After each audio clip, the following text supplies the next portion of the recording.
आस था हर राह में, आस था हर चाह में, आस था हर भाव में, आस था सद्भाव में। आस था, आस था।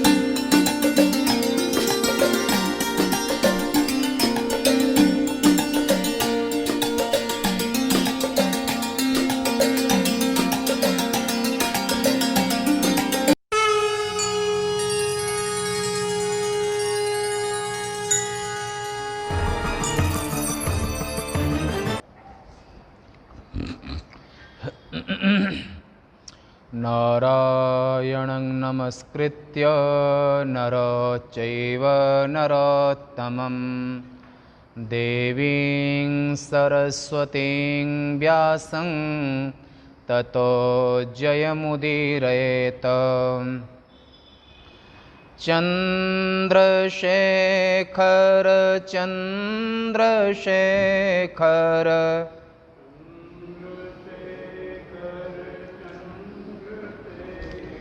चन्द्रशेखर चन्द्रशेखर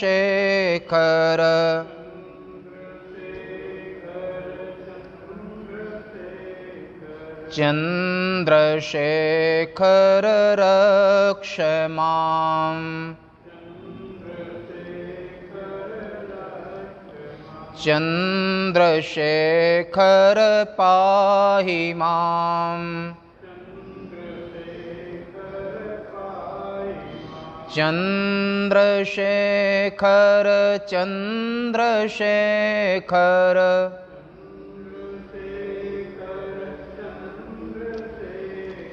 बोलो उमा महेश्वर भगवान के। आज 29/7/2020 श्रावण शुक्ला दशमी गीता भवन प्रांगण इंदौर में गीता भवन ट्रस्ट की ओर से समायोजित चातुर्मास के अंतर्गत शिव महापुराण में नित्य प्रति आप नूतन प्रभु जगन नियंता के विषय में श्रवण करते हैं। आज का जो विषय है, तो आज का विषय है 11वां अध्याय है, और आज का जो विषय है वो शिवलिंग पूजाद वर्णनम, माने शिवलिंग और उनकी पूजा आदि के विषय में। बड़ा अध्याय वैसे, तो ये आज आप श्रवण करेंगे। ऋषया ऊचुः कथं लिंगं प्रतिष्ठाप्य कथं वा तस्य लक्षणं कथं वा तत्समभ्यर्च्यं देशे काले च केनहे। ऋषियों ने कहा सूत जी से, कथं लिंगम, शिवलिंग की प्रतिष्ठा स्थापना, कथम माने क्यों कैसे, कथम का अर्थ होता है क्यों और कैसे, माने शिवलिंग की स्थापना कैसे करनी चाहिए, किस तरह से शिवलिंग होना चाहिए। तस्य लक्षणम, और कैसे लक्षणों वाला शिवलिंग होना चाहिए। कथं वा तत्समभ्यर्च्यं, और ऐसे शिवलिंग की स्थापना करके उसकी समभ्यर्चा पूजन विधि कैसी होना चाहिए। देशे काले, देश कैसा होना चाहिए, और समय कौन सा उचित है। इतने प्रश्न किए। तो इन प्रश्नों का उत्तर क्रमशः देते हैं। सूत जी कहते हैं युष्मदर्थं प्रवक्ष्यामि बुध्यतामवधानतः अनुकूले शुभे काले पुण्य तीर्थे तटे तथा। कोई पुण्य प्रदेश हो, नदी का तट हो, ज्योतिर्लिंग का क्षेत्र हो, गुर्जर ब्रह्मनिष्ठ संत जहां पर निवास करते हों, ऐसे देश उत्तम कहे गए हैं। यथेष्टं लिंगमारोप्य यत्र स्यात् नित्यमर्चनम् पार्थिवेन तथाप्येनं तेजसेन यथा रुचिः। अपनी रुचि के अनुसार, रुचिनां वैचित्र्यात् ऋजुकुटिल नाना पथजुषाम। यदि जीव की रुचियां अलग अलग हैं, परंतु यहाँ पर कहा कि ये जो है ना अपनी रुचि के अनुसार, भगवान की मूर्ति जो है अपनी रुचि के अनुसार होनी चाहिए, जिसमें मन लगता हो, जिससे प्यार हो, जिन भगवान से भगवान के प्रति दिल बहता हो।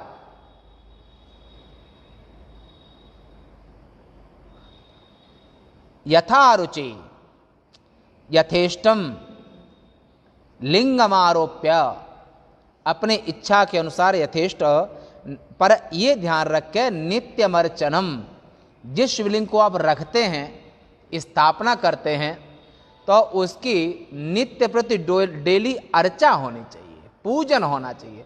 किसी भी दिन व्यवधान नहीं होना चाहिए कि घर में भगवान को ला दिए और तीर्थ यात्रा चले गए। घर में भगवान प्रतीक्षा कर रहे हैं, 2 दिन पूजा किया, फिर 2 दिन नहीं किया, ऐसा नहीं। अगर भगवान को पूजा रखना चाहते हो तो नित्य अभ्यर्चा होनी चाहिए, नित्य पूजन होना चाहिए, निर्दोष लगता है। फिर का सबसे उत्तम जो शिवलिंग कौन सा होता है? पार्थिवेन, मिट्टी का जो शिवलिंग होता है, जिसे पार्थिव शिवलिंग कहते हैं, वो सबसे उत्तम पूजा होती है। दिन में बनाओ, शाम तक पूजन करो और शाम को विसर्जन कर दो। सबसे उत्तम कोटि का पूजन तो 1 महीना सावन का करो, अन्य समय में करो। सबसे उत्तम जो है पार्थिवेन, मिट्टी का शिवलिंग जो है, पार्थिव पूजन, ये उत्तम कहा है। तथापि एनं तेजसेना, और फिर उसके बाद जो सेकंड नंबर में जो शिवलिंग आते हैं, बाण शिवलिंग, नर्मदेश्वर। पारद शिवलिंग भी नंबर 1 में आता है। स्फटिक का शिवलिंग, सोने का, तेजस का मतलब है धातुओं का, सोना, चांदी और मणियों का स्फटिक का शिवलिंग। पारद का शिवलिंग सर्वश्रेष्ठ माना जाता है। ब्राह्मणों का पारद का शिवलिंग, इसी में आएगा आगे, ब्राह्मणों का पारद का शिवलिंग ब्राह्मणों के लिए, क्षत्रियों के लिए बाण शिवलिंग, वैश्यों के लिए पार्थिव, सोने चांदी का, महंगे वाले स्फटिक का। स्फटिक का भी उत्तम होता है। और जो ये सब लेने में सामर्थ्य ना हो तो सबसे नंबर 1 में है वो पार्थिव। मिट्टी का शिवलिंग सुबह बनाओ, दिन भर पूजन करो और शाम को नर्मदे हर, नर्मदा जी में प्रवाहित कर दो। 2012 की बात है। पहले जब यहाँ उज्जैन आश्रम नहीं था, संकरता की जिंदगी के पल, एक सिद्धांत इस तरीके रखा कि उपनिषद हमारे परमाराध्य, आदि शंकराचार्य जी परम आदर्श परंपरा, शांकर वेदांत दर्शन से आचार करने के बावजूद भी ऐसा वो निश्चय किया। 12 दर्शन हमारे कोर्स में थे, पर सभी दर्शनों में सबसे उत्तम जो फिलॉसफी दर्शन वो शंकराचार्य जी का। रुचि अलग अलग है, किसी कुछ, हमको वही अच्छा लगा। महादेव आराध्य के रूप में, आचार्य के रूप में शंकराचार्य जी, पठन पाठन के लिए शांकर भाष्य उपनिषद, पूजन में महादेव का पूजन चाहे जिस तरीके से हो जाए। जब केदारनाथ चातुर्मास करते थे तो वहां पर बर्फ का शिवलिंग बना के पूजन किया। वहां पर कहां पर? बासुकी ताल में। केदारनाथ से काफी दूर बासुकी ताल है, वहां भी दर्शन, वहां से ब्रह्मकमल लाए थे महादेव का 1000 सहस्त्रार्चन करने के लिए। हमारे विद्यार्थी थे, केदारनाथ चातुर्मास कर रहे थे, तो वहां पर संतोष वगैरह विद्यार्थी थे, उनको सस्वर वेद पढ़ाते थे स्वर के सहित। विद्यार्थी थे, पढ़ते थे, तो विद्यार्थी क्या काम करेंगे? विद्यार्थी का मतलब होता है आचार्याय धनं माहृत्य, 33 श्रुति। शिष्यों का दायित्व होता है कि अपने आचार्य के लिए सेवा करें, चाहे धन से, अन्न से, सो भिक्षाधर दैसिक आगे। अगर भिक्षा भी लेके आता पहले गुरु जी को थे। पर हमारे विद्यार्थी बहुत अच्छे थे, हमारे साथ ब्रह्म कमल लेने गए बासुकी ताल, या नंगे पर जाया जाता, केदारनाथ से काफ़ी ऊपर है। तो ऐसा था कि ये पूनम आती, इस पूनम को भगवान महादेव का हर पूनम को, यहाँ उज्जैन में भी करते, हर पूनम को वर्ष में एक बार महादेव का 1000 फूलों से अर्चन करना। वहाँ ब्रह्म कमल से, केदारनाथ वो सुलभ थे, बिलपत्र होता नहीं वहाँ पर, तो 1300 ब्रह्म कमल लेके आए। 2-3 विद्यार्थी साथ में थे, बहुत आनंद आया। और जब नेपाल में चातुर्मास कर रहे थे तो वहाँ ये महादेव का अनुग्रह है। तो आवान अखाड़े के पशुपत गिरी जी महाराज, उन्होंने वहाँ पर आज आयोजन किया था पार्थिव शिव पूजन का, बड़ा भारी कार्यक्रम था। 4000 लोग पर डे पूजन करते थे महादेव का, पार्थिव पूजन पूरे महीना।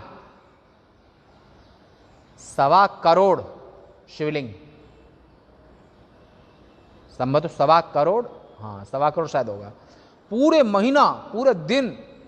और 3-4 हजार लोग थे नेपाल में उस समय पर, हम भी थे वहाँ पर। और तो 18 ट्रक शिवलिंग निर्माल्य रूप में निकले मिट्टी के, जो एक साथ। वहाँ का जो राजा था वो भी आया था, तो उस समय पर जो भी रहा, तो ऐसे संत लोग, बड़े बड़े कार्यक्रम। और महादेव का पूज 18 ट्रक पार्थिव शिवलिंग निकले नेपाल में, हम भी रहे साथ में, बड़ा आनंद आया पूरे महीना। ये महादेव का अनुग्रह था। चातुर्मास हर शिवलिंग करते ही थे, पर योग बस महाराज कर रहे थे, तो बड़ा आनंद आया। ऐसे पार्थिव पूजन सबसे उत्तम। सुबह निर्माण करो, चाहे 1000 रोज करो, 500 रोज करो, जैसी क्षमता हो, और दिन भर अपना बनाते रहो पूजन, और शाम को पूजन कर लो। और पूजन करने के बाद में नर्मदा जी में, गंगा जी में पार्थिव पूजन शिवलिंग पार्थिव सर्वश्रेष्ठ हैं। ऐसे फिर आगे कहा कि कला लक्षण संयुक्तं लिंगं पूजा फलं लभेत, सर्वलक्षण संयुक्तं सद्यः पूजा फलप्रदम। विधि विधान से जो पूजन होता है वो शीघ्र फल देने वाला होता है। चरे विशिष्यते सूक्ष्मं स्थावरे स्थूलमेव हि, सलक्षणं सपीठं च स्थापये निर्मितं शिवम। आप शिव पूजन करो बिना अर्घ्य का नहीं, पीठ होनी चाहिए, निषेध किया। बिना अर्घ्य का शिवलिंग पूजन करना निषेध है। केवल शिवलिंग लिया है पूजन, ये ठीक नहीं है। सपीठम, और शिवलिंग का पीठ क्या है? अर्घा। क्या कहते तुम उसको? जलेरी, अर्घा है, अपन यहां करते हैं। हाँ, तो जलेरी जरूर बनावे, चाहे मट्टी के शिवलिंग बनाओ, चाहे वो बिना पीठ के नहीं। तो सपीठकम, पीठ के सहित होना चाहिए। लिंग पूजा करे और लक्षण से युक्त और विधि विधान से करे तो शीघ्र ही महाफलम। लिंग पीठम, लिंग की भी पूजा करे और पीठ की भी पूजा करे, अर्घा की, जलहरी की पूजा करे, बांस की, गणों की पूजा करे, ऐसे विधिवत पूजन करे। प्रथमं में मृक्षशिलादिभ्यो लिंगं लोहादिभिः कृतं, येन लिंगं तेन पीठं स्थावरे ही विशिष्यते। आगे कहा कि पहले मिट्टी, पत्थर, लोहा आदि धातु का शिवलिंग बनाए और जिस वस्तु का लिंग हो उसी की पीठ भी बनानी चाहिए। यह स्थावर लिंग के निर्माण की विशेषता है। केवल बाण शिवलिंग, बाण जो लिंग है, बाण लिंग को छोड़ करके सभी लिंगों का निर्माण पीठ के साथ ही कराना चाहिए। अगर लोहे का शिवलिंग है तो पीठ जो जलहरी है वो लोहे की होनी चाहिए, बाण शिवलिंग को छोड़ करके। और यहां पर बाण शिवलिंग हो और पीतल की, सोने चांदी जलहरी हो, उत्तम है, बाण शिवलिंग छोड़ करके ऐसा। तो ऐसे यहां पर तो निर्माण पीठ के साथ करना चाहिए। लिंग की ऊंचाई उसके रचयिता की अंगुली से 12 अंगुल होना चाहिए। जो रचना करने वाला है उस अंगुली से 12 अंगुल ऊंचाई शिवलिंग की है।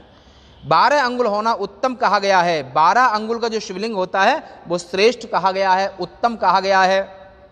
और यदि 12 अंगुल से कम ऊंचाई होती है तो उसका फल भी कम होता है। शिवलिंग 12 अंगुल का होना चाहिए, फल भी कम होता है। और 12 अंगुल से अधिक हो जाने से कोई दोष नहीं होता है। कर्ता की अंगुली, जो पूजन करता है उसकी अंगुली के ऐसे अंगुल, ये 4 अंगुल हो गया, 4 12, 4 और 12 अंगुल हैं। हद बड़ा तो भगवान तो बड़े ही हैं बोलो शंकर भगवान की। तो 12 लिंग कम से 12 अंगुल का कम से कम, ज्यादा जितना भी हो जाए सब चलेगा। तो 12 अंगुल से अधिक हो जाने से कोई दोष नहीं होता है। कर्ता की अंगुली से 1 अंगुल कम माने 11 अंगुल हो तो कोई हानि नहीं होती है, 11 अंगुल का भी कोई हानि नहीं है। और यही विधान चरलिंग का भी है। चरलिंग का अर्थ होता है लाने ले जाने वाला शिवलिंग। ये जो 12 अंगुल का शिवलिंग हमने जो स्थायी स्थापना करते हैं वो उत्तम है। और अपने साथ जो रखते हैं, जैसे आप इंडिया में रहे, अमेरिका चले गए, वहाँ चले, साथ में शिवलिंग ले जा रहे हैं, तो वहाँ पर 12 अंगुल का जरूरी नहीं है। तो और वहाँ चरलिंग का भी है। चरलिंग में अगर 12 अंगुल हो, 11 अंगुल हो तो अच्छा है, नहीं है तो दूसरा। तो सबसे पहले शिल्प विद्या में निपुण कारीगरों से देवगणों सहित विमान का निर्माण कराना, ये यहाँ पर कहा कि निर्माण कराए, विधिवत जो उसके कारीगर हैं उनसे निर्माण कराए। और भीतरी भाग में जो सुदृढ़ दर्पण जैसा साफ सुथरा हो और उसे नवरत्नों से अलंकृत करें। पूरब और पश्चिम दिशा की ओर 2 दरवाजे बनवाए। जहाँ शिवलिंग की स्थापना करें तो पूर्व दिशा में 1 दरवाजा, पश्चिम में 1, मंदिर का 2 दरवाजे होना चाहिए। वैसे महादेव के मंदिर में 3 दरवाजे चलते हैं, केदारनाथ में 3 दरवाजे हैं, में 4 दरवाजे हैं। जो काठमांडू में शिवलिंग है ना, तो वहां पर 4 दरवाजे हैं। और वैसे और केदारनाथ में 3 दरवाजे हैं। और महाकाल में 1 ही दरवाजा है, ओंकार में भी 1 ही दरवाजा है। पर 2 दरवाजे हों तो अच्छा है हवा के आने जाने के लिए, है ऐसा। तो इस तरह से पूर्व और पश्चिम दिशा की ओर 2 दरवाजे बनवाए। नीलम, वैदूर्य माने लसुनिया, श्याम, मरकतमणि, मुक्ता, प्रवाल, गोमेद और हीरा ये नवरत्न हैं। ये नवरत्न हैं। नीलम, वैदूर्य, लसुनिया, श्यामा, मरकत, मणि, मुक्ता, प्रवाल, गोमेद, हीरा, ये 9 रत्न कहे गए हैं। तो ऐसे जहां लिंग की स्थापना करनी हो और उसके बीच में इन रत्नों को रखे, अर्घा के ऊपर में जब स्थापना करे तो 9 रत्नों को रखना चाहिए। फिर सद्यो जातम प्रपद्यामि, सद्यो जाताय वै नमो नमः, इन मंत्रों से, उन मंत्रों से स्थापना, उन सद्यो जातम आदि जो वैदिक मंत्र हैं, लिंग के 5 स्थानों चारों ओर बीच में क्रमशः पूजा करके, माने इधर में, इधर में, इधर में, सब जगह चारों तरफ पूजा करनी चाहिए। और फिर बीच में ही पूजन करना चाहिए, चारों तरफ और बीच में पूजन करना चाहिए। तो ऐसा क्रमशः पूजन करके अग्नि में अनेक प्रकार से घी की आहुतियां दे करके पुनः सगुण स्वरूप मेरी महादेव की गुरु तथा आचार्य की द्रव्य आदि से पूजा करके, भोजन आदि से बंधु बांधवों का सम्मान करके याचकों के लिए जड़ माने मकान है, बगीचा, कपड़ा, वस्त्र, फल फूल आदि का दान करना चाहिए। और अजड़, अजड़ का मतलब है गाय घोड़ा आदि का भी दान करना चाहिए। जब मंदिर स्थापना कराए तो चर का भी दान करे, अचर चर का और वो जड़ का और अजड़ का। अजड़ माने गाय घोड़ा आदि, हाथी, ये अजड़ हैं, चेतन प्राणी हैं। जड़ में कपड़ा, फल फूल, कपड़ा, रत्न, इनका भी दान करे। तो जड़ वस्तुओं का अजड़ दोनों का दान करना चाहिए, दान देना ही चाहिए। और द्रव्य आज से पूजा करके भोजन इन सब सम्मान करना चाहिए। और तदनंतर प्रयत्न पूर्वक स्थावर जंगम आदि सभी जीवों को संतुष्ट करके सुवर्ण और नवरत्नों से भरे हुए उस गर्त में, माने जहां शिवलिंग आप रखना चाहते हो, उस जगह पर सद्योजातम आदि वेद मंत्रों का उच्चारण करके परम शुभकारक महादेव का ध्यान करके महामंत्र, कौन सा महामंत्र है? ओंकार। और जिनको ओंकार का अधिकार नहीं है उनके लिए महामंत्र कौन सा है? नमः शिवाय। ओंकार का ही साकार विग्रह है नमः शिवाय। जो ओंकार जप करने की जिनकी वो नहीं है, क्योंकि ओंकार 12,000 ओंकार जप करने के बाद सन्यासी भिक्षा का अधिकारी होता है। जब 12,000 प्रणव और महावाक्य का जप कर लेता है तब सन्यासी भिक्षा करने जाता है। और जिनको ओंकार करने का अधिकार, स्त्री और शूद्र नहीं, उनको अधिकार नहीं है, तो वो भगवान ओंकार का ही स्वरूप नमः शिवाय, इसका ये महामंत्र है, भी दोनों महामंत्र हैं। तो ये महामंत्र ओंकार तन्नाद की घोषणा कर उसमें लिंग को रख करके इन दो में से दोनों को उच्चारण करें। ओंकार और नमः शिवाय दोनों महामंत्र हैं। और उससे उसके आसन के साथ मिला दे और उसके बाद लिंग के साथ पीठ को जोड़ने वाले द्रव्य से माने मसाले आदि से जोड़ दे। इसी प्रकार से बेर लिंग की भी वहां स्थापना करनी चाहिए, माने मूर्ति की। जैसे अपने यहाँ पर अपने गीता वन की मूर्तियां बहुत अच्छी हैं, मुझे बहुत प्यारी लगती हैं। जिसने भी मूर्ति स्थापना की है, मूर्ति बहुत आकर्षक है। और एक नहीं, सभी मूर्तियां बहुत अच्छी हैं। अपने गीता वन की मूर्तियां बहुत आकर्षक हैं। जो भी छांट के लाए, जो भी बनवाए हैं, उन सभी के लिए हाँ, जो भी बनवाए हैं उन सबके धन्यवाद। उन्होंने मूर्तियां बहुत अच्छी बनवाई हैं। अपनी गीता वन की मूर्तियां बहुत आकर्षक हैं। फिर पंचाक्षर मंत्र से उत्सव के लिए बेर को बाहर रखे और बेर को गुरुओं अथवा महात्माओं से ग्रहण करना चाहिए। इस प्रकार लिंग अथवा बेर की पूजा शिवजी के पद को देने वाली होती है। देखो, बेर माने मूर्ति है, तो बेर जो है ना, बेर माने मूर्ति। बेर किनसे ले, माने मूर्ति किससे मूर्ति किनके हाथ से स्थापित कराए? नैष्ठिक ब्रह्मचारी और सन्यासी के हाथ से, विरक्तों के हाथ से। विरक्तों के हाथ से मूर्ति की स्थापना कराए, और शिवलिंग की भी। और विरक्तों का हाथ लगने से कर्म का फल कई गुना बढ़ जाता है, कई गुना बढ़ जाता है। क्योंकि सन्यासी जो होते हैं वो ब्रह्म संस्तंग अमृतत्वमेति, सामवेद में आता है कि ब्रह्मवेत्ता वो ब्रह्म स्वरूप होता है, चलता फिरता ब्रह्म। तिनके घर पावन भय संत पधारे आए।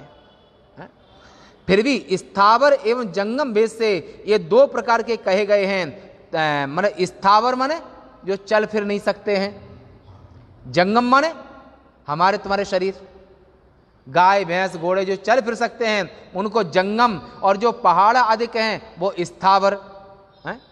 तरु गुल्म आदि के लिंग को स्थावर कहे। जो ये लता हैं, गुल्म है, बेल का पेड़ है, ये सब स्थावर हैं। हमारे तुम्हारे सबके शरीर जंगम। कृमि कीट आदि को जंगम लिंग कहते हैं। और अब यहां पर कहा है कि जैसे पहले आपने सुना था कि व्यास जी इसमें ब्रह्माकार वृत्ति में बोल रहे हैं, तो व्यास जी इस जगह जो बोल रहे हैं ब्रह्माकार वृत्ति में बोल रहे हैं। तो यहां पर कह रहे हैं वो कि जंगमं लिंगमित्याहु क्रम कीटादिकं तथा स्थावरस्य च शुशूर्षा जलमस्य च तर्पणम। एक बड़ी बात इस जगह बोल दी है, ये 11वें अध्याय की 21वें मंत्र में वेदव्यासी महाराज कह रहे हैं कि शिवलिंग केवल मंदिर में ही नहीं होता है, ये पहाड़ भी शिवलिंग है, कीड़े मकोड़े बंदर मक्खी मच्छर ये भी शिवजी है, शिवलिंग है, स्त्री का शरीर भी शिवलिंग है और पुरुष का शरीर भी शिवलिंग है। पर जो चलते फिरते प्राणी हैं ये प्रभु महादेव का जंगम शिवलिंग है, और ये पेड़ पौधा गुल्म और ये जमीन वगैरह ये महादेव का स्थावर शिवलिंग है। तो महादेव का जो स्थापना नहीं कर सकता है वो प्राणी मात्र की सेवा। इसका अर्थ हुआ वसुधैव कुटुंबकम, माने पूरी पृथ्वी संपूर्ण पूरा ब्रह्मांड प्रभु महादेव का लिंग है। जब पूरा ब्रह्मांड लिंग है तो पृथ्वी और पृथ्वी से जन्य जो पेड़ पौधा पत्थर नदियां ये सब भी शिवलिंग का रूप है, फूल भी शिवलिंग का रूप है। पर वो कौन सा शिवलिंग है? अगर आप प्राणी को अन्न खिलाते हैं, गाय को भेड़ को चींटी को मच्छी को, तो ये भी शिवलिंग की पूजा हो रही है। पर ये रहस्य आपने अभी तक सुना नहीं होगा कि प्राणी भी शिवलिंग होता है। तो 11वें अध्याय के 21वें मंत्र में याद रखना कि पूरे ब्रह्मांड में पूरा ब्रह्मांड शिवलिंग है, और पूरे ब्रह्मांड में जो जड़ शिवलिंग है वो गुल्म लता बेल का पेड़ बरगद का पेड़ ये औषधि वनस्पति ये सब शिवलिंग है। और जो जंगम शिवलिंग हम तुम जितने भी प्राणी हैं, कीड़े मकोड़े मक्खी मच्छर ये भी शिव का जंगम रूप है। इसलिए हर जगह पर भगवान महादेव का पूजन करना चाहिए। आप किसी को भोजन देते हो, अन्न देते हो, वस्त्र देते हो, अगर ब्रह्म बुद्धि से आप उनको दान करते हो तो आपको पूरा फल मिलेगा। और अगर आपको शिव बुद्धि से दान नहीं करते हो, चाहे कुत्ते का खिलाना हो, गाय को रोटी हो, मच्छी को आटा हो, अगर वहां पर शिव बुद्धि आपकी नहीं है, आपकी शरीर बुद्धि है, तो फल नहीं मिलेगा, सामान्य फल मिलेगा। इसलिए आ ब्रह्म कीट जननी, इसलिए इसको धर्म कहते हैं। सोचो सनातन धर्म कितना महान है, और सनातन धर्म को छोड़ करके दुनिया में कोई धर्म नहीं है, सब केवल मजहब हैं, संप्रदाय हैं, केवल जो है मनुष्यकृत हैं। इतनी बड़ी बुद्धि, इतनी बड़ी सोच, प्राणी मात्र से प्यार, कीड़े मकोड़े से भी प्रेम, ये केवल सनातन धर्म में, सनातन धर्म की शिक्षा है। और अन्य धर्मों में क्या कहते हैं? जो इस्लाम को ना माने वो प्रत्येक काफिर, जो ईसाई को ना माने वो ईसाई नहीं, और जो जैसी चाइना में रहने वाले, खैर वो मतलब कहने का नहीं, कहने समष्टि बुद्धि में सनातन धर्म पूरे सभी देशों में, सनातन धर्म की गहराई, सनातन धर्म का जो व्यक्तित्व, सनातन धर्म की सोच, सनातन धर्म का संदेश और सनातन धर्म की आत्मा, वो प्राणी मात्र से प्रेम है। इसलिए तुम किसी को मानो, कोई फर्क नहीं है, परंतु किसी को पीड़ा मत दो, जियो और जीने दो, खुद भी जियो, ये सनातन धर्म है। और ऐसी भावना प्रत्येक धर्म को ये भावना अपनानी चाहिए। वसुधैव कुटुंबकम माने चाहे जड़ चाहे चेतन कोई भी हो, वह सबके साथ में प्रेम करना ये सनातन सिद्धांत है। ये पुरुषकृत धर्म नहीं है, ये अपौरुषेय धर्म है।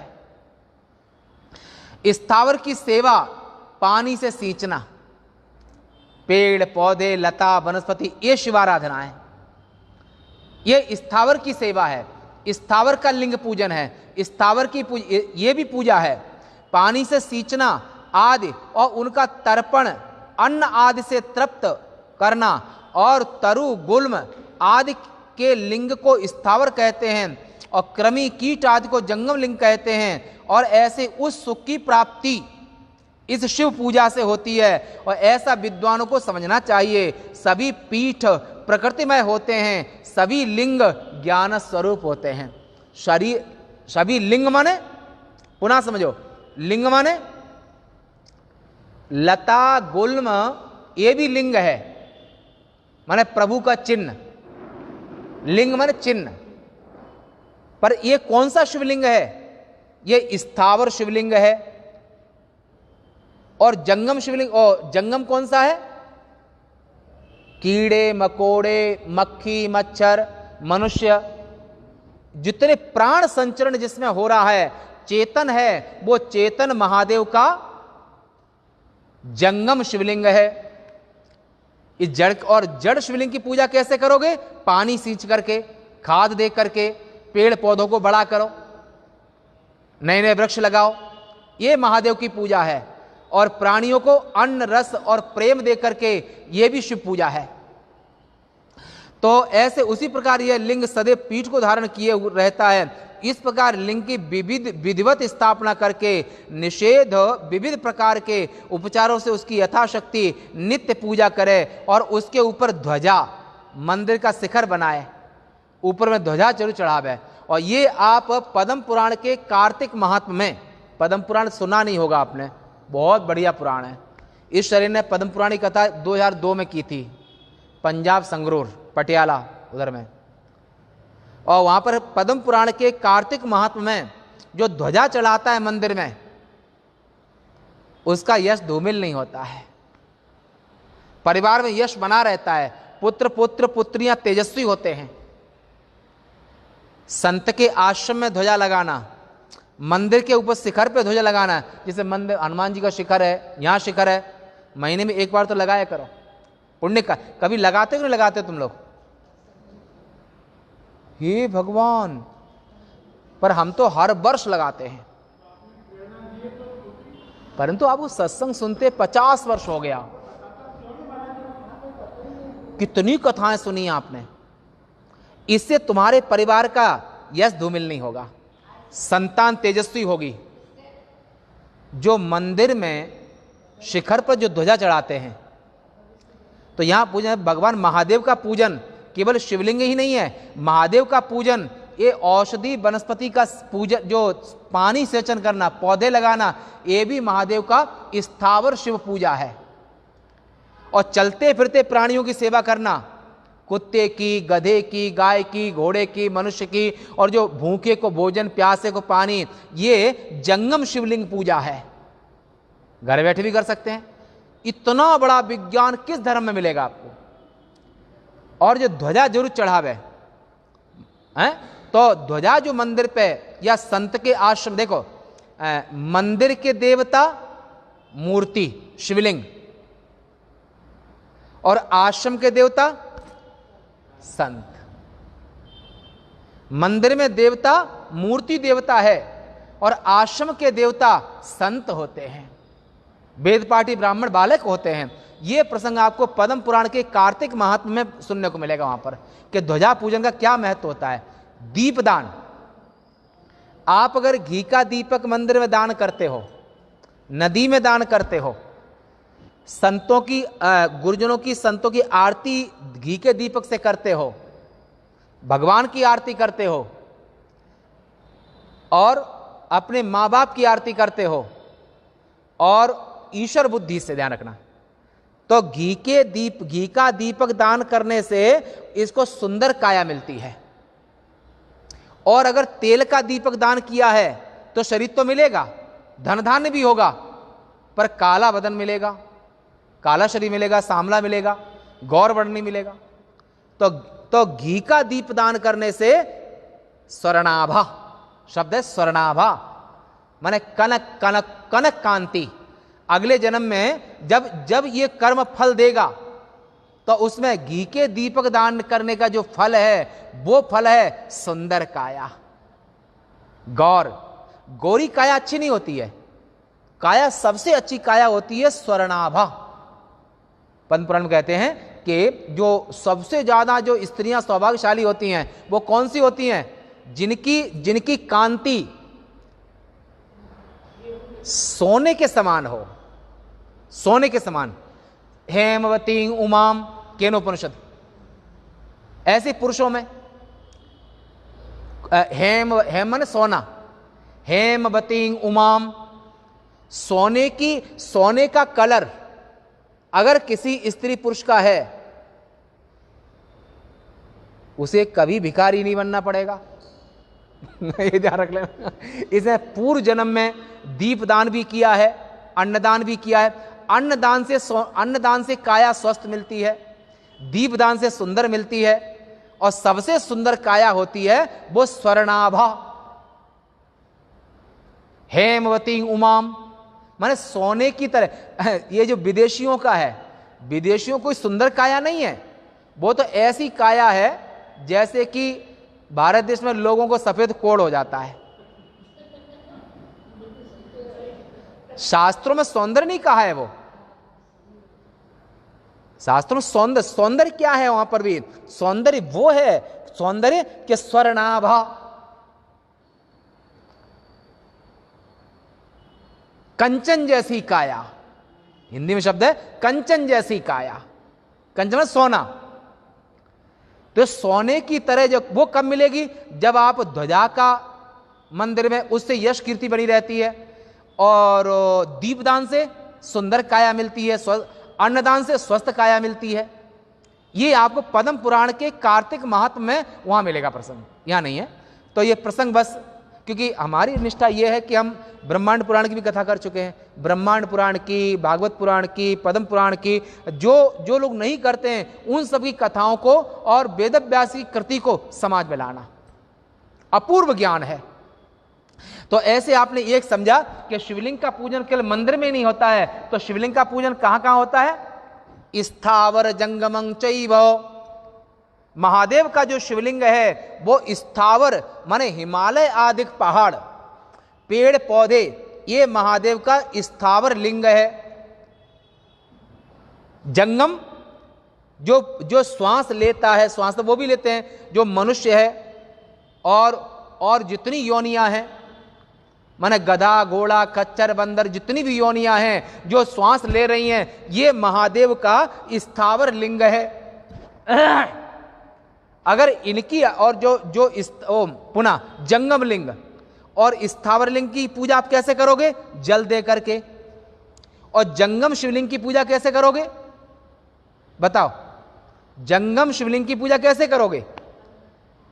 अन्न खिला करके, वस्त्र दे करके, अन्न दे करके, पढ़ा लिखा करके, बच्चे बच्चियों को पढ़ाना लिखाना, उनके योग्य बनाना, ये शिव पूजा है। ये महादेव की ये भी शिव पूजा है। और मंदिर में पूजा भी ये भी उत्तम पूजा। इसलिए पूजा का माने किस पूजा को कैसे करना है? तो स्थावर पूजा को उसको सुरक्षित रखना, जल देना, लता गुल्म वनस्पति, पेड़ पौधे। एक किसान भी पूजा करते हैं, किसान भी पूजा करते हैं। जो किसान फसल उगाते हैं, फसल की संरक्षा करते हैं, पानी देते हैं, ये उनकी पूजा है। और इसलिए अन्नदाता कहते हैं इसको। और केवल जल चढ़े यही पूजा नहीं है, चलते फिरते, ये सनातन धर्म है। साक्षात शिव के पद को देने वाले लिंग की इस प्रकार स्थापना करें, अथवा चर लिंग की स्थापना कर उसकी 16 उपचारों से, माने चर लिंग माने जो साथ में शिवलिंग ले जाते हो, संत लोग ले जाते हैं ना, संत लोग साथ में ठाकुर जी ले जाएंगे, शिवलिंग ले जाएंगे, और जहां गए वहीं शिवलिंग ले गए, ये चर लिंग है। अचर अपने मंदिर वाले भगवान, अपने गीता वन के मंदिर वाले शिव जी हैं, वे अचर शिवलिंग हैं। तो यथा विधि पूजा करे और इससे शिव पद की प्राप्ति हो जाती है। और पूजा का क्रम इस प्रकार: आवाहन, आसन, अर्घ्य, पाद्य और आवाहन संबंधी आचमन, स्नान, अभ्यंग। अभ्यंग माने उद्वर्तन। आप चंदन चर्चित आप लेते ना, ऐसे ये अभ्यर्चा प्रभु की मुद्राएं कह रहे हैं। और संक्षोभणी आदि मुद्राएं भी देव अर्चा में चलती हैं। तो ऐसे मुद्राओं से उनसे सब तरह से प्रभु की अर्चा करें। तदंगाचमनं चैव स्नानं अभ्यंग अर्पणम, तदंग आचमनं चैव स्नानं अभ्यंग पूर्वकम, वस्त्रं गंधं तथा पुष्पं धूप दीप निवेदनम। धूप दीप आज से प्रभु की पूजा करें। नीराजनं च तांबूलं नमस्कारो विसर्जनम, अथवा अर्घ्यादिकं कृत्वा नैवेद्यांतं यथा विधि। नीराजन माने आरती, जो दीपदान रोज आरती करते हो, जो आप पुजारी जिन्हें कहते हो, ये अगले जन्म में बहुत सुंदर काया लिए जन्मेंगे कि घी के दीपक से रोज आरती करते दान देते हैं। तो और तेल के दीपक दान करने से श्याम और काली काया मिलती है। भजन बिन नहीं, वो अन्य जगह प्रयोग उसका है, वो शनि महाराज के लिए है या अन्य जगह उनके प्रयोग हैं। और खैर पुनः देख लेना कहां पर किसके प्रयोग अलग हैं, परंतु भगवान शिव की और महादेव की और ब्रह्मनिष्ठ महात्मा की पूजा वो घी के दीपक से, सत्वगुणी। और अन्य ग्रहों की पूजा उनकी विधि अलग है, वो आपके आचार्य लोग बताएंगे कैसे। तो यथा वो नीराजन आरती कले, तांबूल माने पान भी दे। पान में 16 गुण होते हैं, तुम्हारे शरीर में रक्त को शोधन करते हैं, पेट को ठीक रखते हैं, और वो दांत का दुश्मन और गले का दोस्त। पान जो होता है ना, पान तांबूल, ये गले का दोस्त और दांत का दुश्मन। पान खाने से दांत तो चले जाएंगे पर गले को लाभ मिलता है। पर तमाकू नहीं होना चाहिए, तमाकू निषेध है। तनिक तमाकू से वहीं देव पितर तज जाहि, पानी तिनके हाथ का मदिरा सम दर्शाए। जो तमाकू खाते हैं इनको कोई मंत्र सिद्धि नहीं हो पाती है। पान अच्छा है पर तमाकू नहीं। और तमाकू खाने वाले के यहां पर उसको पितर छोड़ देते हैं, देवता छोड़ देते हैं, ऋषि मुनि छोड़ देते हैं, और तमाकू खाने वाले व्यक्ति के हाथ का पानी मदिरा के समान हो जाता है। तमाकू का निषेध है। तमाकू के रहित जो पान है वो देवताओं को चढ़ाना चाहिए। तमाकू तो तनिक तमाकू से वहीं देव पितर तज जाए, और पानी तिनके हाथ का मदिरा सम दर्शाए। तमाकू को नहीं, और तमाकू खाने वाले को कोई मंत्र सिद्ध नहीं होता है, दरिद्रता आती है। तमाकू कली का रूप है, जिसे मदिरा आसुरी होती है। मांस मदिरा त्याज्य है, असुरों का भोजन है वो। ऐसे ही तमाकू भी त्याज्य है। तो इस तरह से वस्त्र गंध धूप दीप आदि को अर्पित करे, नीराजन तांबूल नमस्कार विसर्जन और अर्घ्य। इधर जल इधर जल। लहसुन प्याज, ये लहसुन प्याज ठाकुर जी को नहीं लगती है, पर शरीर के लिए खाते हो तो शरीर के औषधि के रूप में ले सकते हो, इतनी त्याज्य नहीं है। वो इसलिए नहीं लेते हैं, एक तो तामसी होती है, उत्तेजक होती है और गंध आती है। बाकी इतना निषेध नहीं है कि लहसुन प्याज आप ले नहीं सकते हो, ले सकते हो। अगर शरीर में औषधि के रूप में जरूरत है तो लहसुन प्याज आयुर्वेद में अमृत कहा है, औषधि रूप ले सकते हो, परंतु सत्व गुण की वृद्धि नहीं, तामसी मानी गई है, उत्तेजना होगी, पसीने में बदबू आएगी, शरीर में गंध आएगी, इसलिए त्याज्य है। बाकी ऐसे वो आयुर्वेद में औषधि है, वो औषधि होने के नाते त्याज्य नहीं है, परंतु सत्वगुण वृद्धि में त्याज्य है ऐसा। तो इसलिए वस्त्र गंध धूप दीप आदि अर्पण और तांबूल आदि का, और उसके बाद में अभिषेक नैवेद्य नमस्कार तर्पण इन्हें यथाशक्ति प्रतिदिन करे। रोज महादेव का पूजन रोज करे, प्रतिदिन करे। और वहां पर और प्रतिदिन शिव पद को प्रदान करते हैं। ये जो पूजन करते हैं, ये पूजन निष्काम भाव से करोगे तो मोक्ष प्रदान हो, मोक्ष मिलेगा। मोक्ष का अर्थ है संपूर्ण दुखों की निवृत्ति और परमानंद की प्राप्ति का नाम मोक्ष है। तो ये करें। अथवा और वहां पर कुछ ऐसा यहां पर कहा है कि प्रतिदिन नियम से शिव दर्शन करने मात्र से भी शिव पद की प्राप्ति, और पिसी हुई मिट्टी के मिलाए गए गाय के गोबर से, कनेर से, फूल से, अनेक प्रकार के फलों से, माने फलों से, गुड़ से और मकवन से, भस्म से, विविध अन्नों से अपनी इच्छा के अनुसार यत्न पूर्वक लिंग का निर्माण करके, मिट्टी से ही बना सकते हो, अन्य लिंग का निर्माण करके अंत में उसकी पूजा जरूर करें। कुछ विद्वान है, ये 33 नंबर श्लोक इसका है, तो यहां पर कहते हैं कि लिंग दर्शन मात्रं वा नियमेन शिव प्रदम मृतपिष्ट गोश कृत पुष्प ही करवीरेण वा फल गुड़ेन नवनीतेन। गुड़ से भी शिवलिंग बना सकते हो। जब शरीर ही शिवलिंग है तो कौन सी चीज बची? इतनी गहरी सोच, इतना बड़ा चिंतन, इतना गहन चिंतन किस संस्कृति में मिलेगा? तो गुड़ का भी शिवलिंग बना सकते हो। इसलिए यहां पर यहां कहा है कि जो है गुड़ेन नवनीतेन, मक्खन से भी शिवलिंग बना सकते हो। गुड़ेन नवनीतेन भस्मना, भस्म का भी शिवलिंग, भस्मना अन्नैर, अन्न का भी शिवलिंग बना सकते हो, यथा रुचि। तात्पर्य यह हुआ भावना प्रधान है, सामने मूर्ति नहीं, मूर्ति के अंदर तुम जिसकी पूजा कर रहे हो उसमें दृष्टि बराबर रहनी चाहिए। लिंगं यत्नेन कृत्वा अंते यजेत तद अनुसारतः, उनको शिवलिंग किसी का ही बनाओ पर भावना पवित्र, शुद्ध और महान होनी चाहिए। भावना फल देती है। तो ऐसे यहां पर कुछ विद्वान अंगूठे में ही शिवजी की पूजा करते हैं ऐसे, और क्योंकि लिंग पूजा जहां भी करे और इसका कोई निषेध नहीं है, लिंग पूजा कहीं भी कर सकते हो, और भगवान शिव अपने भक्त के प्रयत्न के अनुसार सर्वत्र फल देते हैं, अथवा लिंग का दान या उसका मूल्य श्रद्धा पूर्वक शिव भक्त को देने से शिव पद की प्राप्ति होती है। अतः प्रतिदिन 10,000 ओंकार का जप करे। अब शिवलिंग पूजन नहीं करता है और तो 10,000 रोज जप करे। एक बार कथा हम करते नहीं है, केवल हमें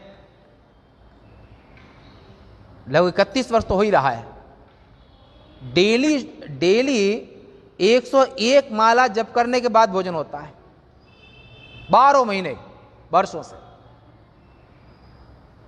ये इसलिए बताना नहीं चाहिए, पर अपने साधकों से छिपाना भी नहीं चाहिए, अपने प्रियजनों से छिपाना भी नहीं चाहिए। हैं?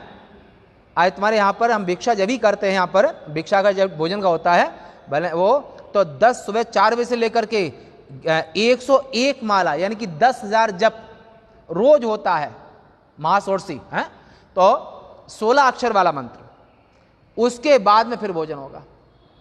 और अगर नहीं तो फिर शाम को भोजन होगा। इसलिए यहां पर प्रणव का कुछ नहीं तो ओंकार का जब 10,000 जप करना रोज करना चाहिए, माने 100 माला जप रोज करना चाहिए। और बोला अगर हम ओंकार के जप का अधिकार तो क्या करें?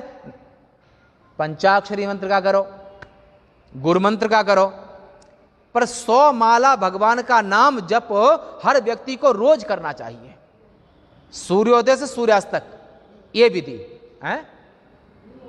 अच्छा नहीं है तो एक टाइम रख लो कि माने 2 मिनट माला होती है, 5 मिनट माला होती है, तो माला छोड़ दो और उतने घंटे जप करो। जैसे एक माला 3 मिनट में होती है, 5 मिनट में होती है, तो उतना आपका मंत्र कितना बड़ा है, कितने मिनट माला हो रही है, तो उतने घंटे सोने के पहले उतने घंटे जप करो। तो ये अथवा दोनों संध्या कालों में 1,000, अगर आप 10,000 नहीं कर सकते हो तो एक माने 10 माला सुबह शाम करो रोज। यानी कि अगर 100 माला नहीं कर पाते हो तो 1,000 तो आप क्या करो कि जो 10 माला सुबह और 10 माला शाम को, ये विकल्प है। 10 माला सुबह 10 माला शाम को, ये दोनों शिवपद की प्राप्ति कराते हैं। जप के समय मकारांत ओम मन को शुद्ध करता है और समाधि काल में मानसिक जप अगर समाधि में तो मन से जप होता है, और सभी समय उपांशु जो दूसरे को सुनाई न पड़े ऐसा जप करो जो दूसरे को सुनाई नहीं पड़ना चाहिए, उपांशु जप कहते हैं। और बिंदुनाद युक्त प्रणव मंत्र सभी जपों में समान होता है, अतः श्रद्धा भक्ति से प्रतिदिन 10,000 पंचाक्षर यानी कि 100 माला पंचाक्षरी मंत्र का जप करना ही चाहिए। नमः शिवाय ऐसा, अथवा दोनों संध्या कालों में 1,000 पंचाक्षर माने जो पंचाक्षरी मंत्र है वो 1,000 जप माने 10 माला सुबह 10 माला शाम को करे, इसमें शिव पद की प्राप्ति होती है। ब्राह्मणों को पंचाक्षर मंत्र के आदि में ओंकार लगाना चाहिए, ब्राह्मण को ओम के सहित पंचाक्षर मंत्र का जप करना चाहिए। फल प्राप्ति के लिए इस मंत्र को विधि पूर्वक गुरु से ग्रहण करना चाहिए, मनमुखी नहीं, अपने गुरुमुखी। तो गुरु को घटना स्थल तथा मातृका न्यास करने वाला, मंत्र दीक्षा को जानने वाला, सत्य वक्ता और आत्मज्ञानी होना चाहिए। अब गुरु कैसा होना चाहिए कि वो गुरु एक तो मातृका न्यास करने वाला, मंत्र दीक्षा को जानने वाला, सत्य वक्ता और आत्मज्ञानी होना चाहिए। ब्राह्मण को जप करते समय नमः शब्द पहले लगाना चाहिए और दूसरे अधिकार प्राप्त वर्णों को नमः अंत में लगाना चाहिए। और ओम नमः शिवाय, ओम शिवाय नमः दोनों तरह से चलता है मंत्र। ओम नमः शिवाय, ओम शिवाय नमः दोनों तरह से कर सकते हैं योग्यता के अनुसार। कुछ विद्वान स्त्रियों को भी नमः का प्रयोग अंत में करना चाहिए, ऐसा कहते हैं कुछ विद्वान विकल्प से। तो कुछ विद्वानों का मत है कि ब्राह्मणों की स्त्रियां भी नमः शब्द का प्रयोग पहले ही करें। इस प्रकार 5 करोड़ जप करने वाला करके मनुष्य सदा शिव के समान हो जाता है। 1, 2, 3, 4 करोड़ जप करके भक्त ब्रह्मा विष्णु शिव के पद को प्राप्त करता है। अथवा एक अक्षर का अलग अलग 1 लाख जप करे तो प्रतिदिन प्रातः काल ही 1008 गायत्री जप करे, अगर ये ना तो एक माला गायत्री की करे। और ब्राह्मण को चाहिए कि वह शिव पद को प्राप्त करने वाले वेद मंत्रों तथा सूक्तों का प्रतिदिन नियम पूर्वक जप करे और एक दशारण मंत्र को 100 से भी अधिक जितना हो सके जप करे, 100 से कम जप न करे। अभी यहाँ पर यही कहा है कि ओंकार का करे, पंचाक्षरी करे, गायत्री का करे, पर ऐसा कोई सनातन धर्म और हिंदू के लिए सबके लिए आवश्यक है कि प्रतिदिन 1 घंटा भगवान के नाम का गुरु मंत्र का जप अवश्य करना चाहिए। यह विशेष यहाँ पर कहा। तो यहाँ पर ऋषियों ने कहा कि अत क्षेत्राणि पुण्यानि समासात कथयस्सुनः सर्वा स्त्रियश्च पुरुषा यान्याश्रित्य पदं लभेत।